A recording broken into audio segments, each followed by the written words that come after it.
Part of the influence of the Japan Chronicle was that it was seen as incorruptible. It was believed. It was inconvenient, difficult. It was a thorn in the side of the embassy in Tokyo. It was, and the English language press generally throughout East Asia were seen as nuisances, getting in between diplomatic relations. One particular case where the Chronicle really irritated people in London and even in China was the Shaw affair. In the summer of 1920, Mr. George Shaw was arrested in Antung on the Korean border with China. Shaw was a businessman, and he was accused by the Japanese, who had annexed Korea in 1910, of inciting revolution, inciting anti-Japanese feeling, encouraging revolutionary feeling. Japanese arrested Shaw, who was he was Belfast born and a Protestant, and they kept him in prison. He was unable to conduct his business. Ireland was then run by Britain, and the British press took up the issue increasingly, and they were divided. The initial reports were very strongly initiated by the Japan Chronicle on behalf of Shaw, who they felt was innocent and who they felt had been unjustly imprisoned by the Japanese. In 1920, Japan had begun a campaign to renew the Anglo-Japanese Alliance, and the official Japanese network of newspapers in Korea, in Japan, and in China were all campaigning for the renewal of the Anglo-Japanese Alliance. Those who opposed the Anglo-Japanese Alliance, which had started in 1902 and finished in 1922 at the Washington Conference, included the Chronicle. The Anglo-Japanese Alliance allowed Japan carte blanche, freedom to do whatever it wanted in China especially, and had enabled Japan or encouraged Japan to annex Korea. So the Chronicle ran with it, when the Chronicle ran with this campaign to release Shaw, the feeling was that Japan was overstepping the mark by arresting a British-born person on this charge. The pro-Japanese newspapers and the Japanese network ran a campaign against Mr. Shaw because he was born in Ireland, accusing him of Fenianism, which was the contemporary word for Irish revolutionary home rule, independence and so on from Britain, with overtones of atrocities and savagery and so on and so forth. The Chronicle ran this campaign. Now, if we go to the Brill site and we look up Mr. Shaw, we find summer of 1920, you'll get about 20 hits. As the months go by, it runs up to sort of 80 hits in some issues of the Japan Weekly Chronicle. There are references to other newspapers in China and East Asia about the Shaw affair. Gradually, an impression of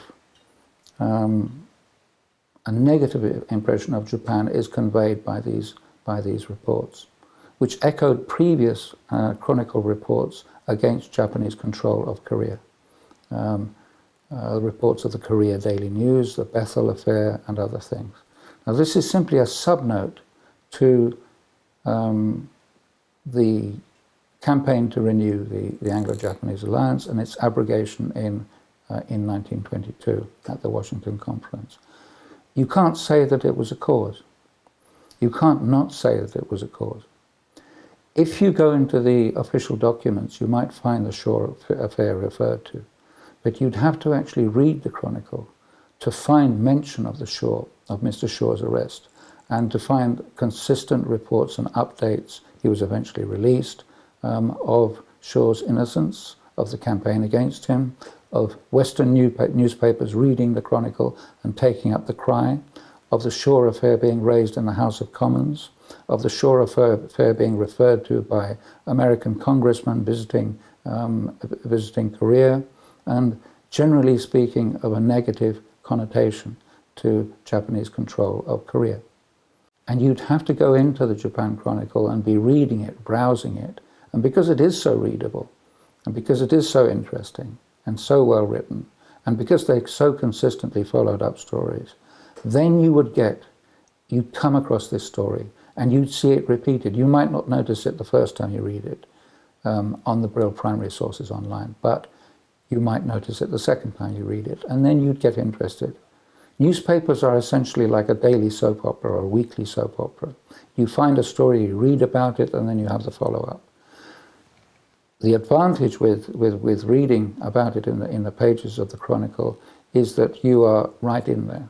You're in there with the opinion, you're in there with the insults against the Irish people, which were echoed in the North China Herald, for example, which was run by British people in Shanghai, and generally took an official tone. You're in there with all this to and fro. Other newspapers in East Asia, the different networks, the propaganda networks, everything takes you through this. So you follow these hits up.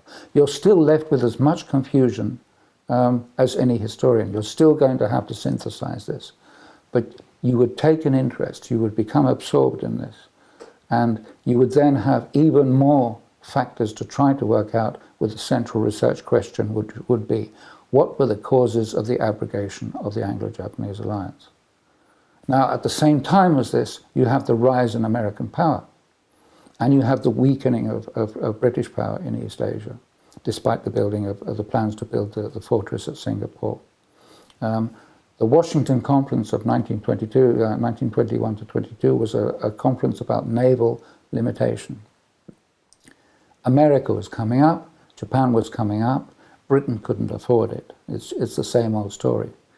This is the process by which the 20th century became the Pacific century, became the American century. Following Japan's defeat in 1945, America had bases in Japan, and so on and so forth, and Japan's friends and so on.